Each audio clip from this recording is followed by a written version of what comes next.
Hello, welcome to this time of daily reflection.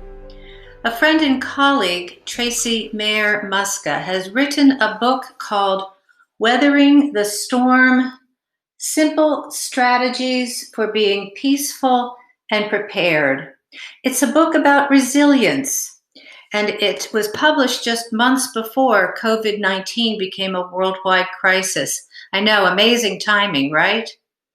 So I was interested in her book, certainly for the subject matter. We all need resilience, that ability to bounce back at a time like this. And also because Tracy was one of my interns at the church where I served as a pastor in New Jersey years ago. Tracy had graduated from the Coast Guard Academy and served for a few years as an officer in the Coast Guard before feeling a call to ministry. So she enrolled at Princeton Seminary, and it was while she was a student there that she came to us as a student intern. Tracy has subsequently had a rich and varied ministry as a chaplain to hospice and a chaplain in a trauma hospital and in a prison, and now as a chaplain at Wesleyan University in Connecticut. And in her book, she draws upon her extensive professional experiences as well as her own life, her personal life experiences, which she shares very candidly to talk about this quality of resilience. I think resilience is a quality, a skill set that we are all called upon to exercise these days. The ability to accept change and to live into the flow of life comes more easily to some folks than to others, but it is an ability we can all develop. And so I want to share briefly some of what Tracy says. She begins by saying that what resilience is not. It's not toughness. It's not grit. The Titanic was tough. It was unsinkable. But that's not why it's a household name. Rather, resilience is, and I'm quoting here, a set of characteristics that we can cultivate to enable us to be emotionally, cognitively, and spiritually prepared for and positively transformed by trauma, disappointment, and difficulty. Wow, that's quite a mouthful, but I like it. So resilience is not just a matter of toughing it out through the storms of life, which is quite a feat in and of itself, but it's also allowing ourselves to be positively transformed by them. Resilience is living a broken life beautifully. Tracy lists 7 characteristics that contribute to our becoming more resilient people. In order to make them memorable, she used 7 words beginning with the letter P. And for her, these are people, positivity, pliability, problem solving, purpose, piety, and perseverance. She says if she were to write a sequel, she would add the word patience. I want to say a few words about each of these. The first is people. Our connections and relationships with people and communities that we experience as encouraging and empowering is critical for our well-being and our resilience. Allowing ourselves to be supported by and cared for by others can lend a sense of buoyancy. Unfortunately, our ability to draw on these relationships is limited during this pandemic, and so we need to be extra intentional about maintaining those connections and nurturing those relationships. Phone calls, notes, cards, online gatherings, emails, all are more important than ever. Even pictures can help. Photographs of loved ones and pictures of people, of groups who have been a particular inspiration to us can help as well. At different times, my office has had pictures of Jesus, of Mary, his mother, of the women who stayed at the foot of the cross, and always of a few great equestrians. I've added Ruth Bader Ginsburg, of course, to my gallery of photos of people who inspire and encourage me. Even a picture of a church building can remind us of the community that is so dear to us, the community that gathers at that building. And we can nurture this connection by writing or calling some of those people who have had a positive effect on us and tell them so with gratitude. A second characteristic is positivity. This is not a matter of donning rose-colored Pollyanna eyeglasses and denying any hardship or pain.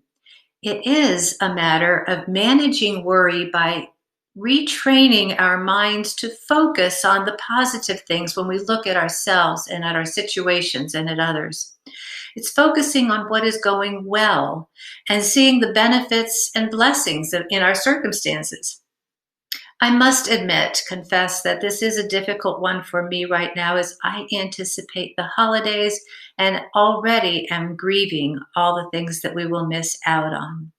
But I know too that if I can manage to focus on what we can do and to think through, pray through priorities, what is really important here, then I know I'll find incredible blessings in this season. Every religious tradition encourages a positive outlook. And that is because while we cannot always choose our circumstances, we can choose our outlook.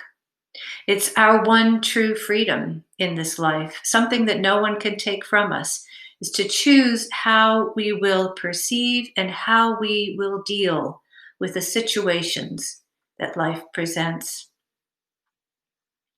A third characteristic is pliability. Pliability is not compromising our beliefs or our integrity. It is maintaining an open mind in the face of change. As our eyes adjust to the dark, so acknowledging our new reality enables us to use our energy to live creatively into that new reality. A fourth characteristic is problem solving. We've been doing a lot of that since last March. The ways we did things before, many of them don't work anymore. And so in order to adapt, we must be problem solvers. A fifth characteristic of resilience is purpose, having a sense of purpose. Viktor Frankl, a survivor of the Holocaust and Nazi concentration camps, when asked how he survived, said, "There is nothing in the world that so helps one to survive even the worst conditions as the knowledge that there is meaning in one's life." And our lives do have meaning, for we are part of God's story in and with the world. We are part of God's ongoing story, part of a relationship with someone, something greater than ourselves. A sixth characteristic is piety. Now, Tracy rolls her eyes when she says this word because she acknowledges that while it's not in vogue, it does start with the letter P.